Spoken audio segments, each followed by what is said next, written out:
Actually మీ ఉద్దేశ ప్రకారం మీరు police డిపార్ట్మెంట్లోకి IPS అయిన తర్వాత వచ్చాక మీరు ఒక ఎయిమ్ పెట్టుకునో నేను ఇలా ఉండాలి అనో అనుకున్న దానికి ఇప్పుడు ఇంకొక 2 years రిటైర్ అయ్యే ఈ జర్నీ అంతా చూసుకుంటే ఒక సివిల్ సర్వెంట్ బాధ్యత చాలా పెరిగింది అని అనిపించిందా మీ ఉద్దేశ ప్రకారం? సమాజంలో వాల్యూ తగ్గింది అని అనిపించిందా అంటే మీరేమంటారు సార్? సమాజం అనేది మారుతూ ఉంటుంది. అది ఇప్పుడు ఆ రోజుల్లో ఉన్న సామాజిక విలువలు ఇప్పుడు ఉండకపోవచ్చు.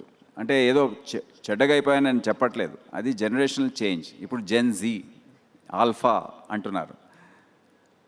ఇప్పుడు వారు మన ఇంట్లోనే చూస్తున్నాం మనం ఏ విధంగా వ్యవహరిస్తారు.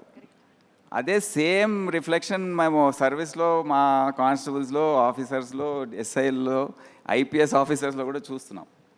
సో వాళ్ళ ఆలోచన తీరు వేరే.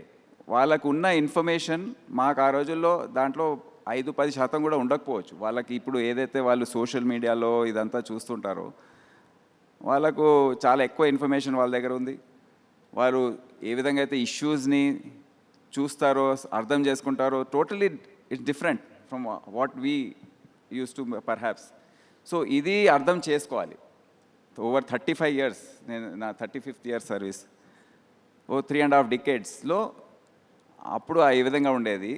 ఇప్పుడు చూసుకుంటూ వచ్చాం.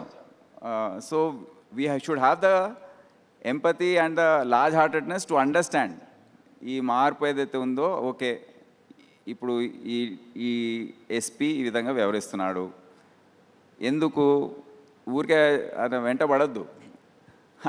ఆయన జనరేషనే ఆ విధంగా ఆలోచిస్తుంది.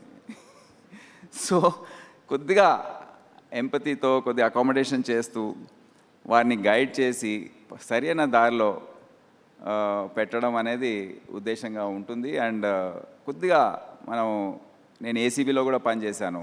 అప్పుడు చాలా కంప్లైంట్స్ వచ్చేది. ఆలోచించేది నేను, అది ఎందుకు ఇంత తొందరపడుతున్నారు వీళ్ళు, ఏంటి, ఎందుకు, అవసరమా? కానీ వాళ్ళ ఆలోచన వేరే తీరుగా ఉంది. మేము ఆ రోజుల్లో ఇప్పటివరకు ధైర్యం కూడా చేయలేదు.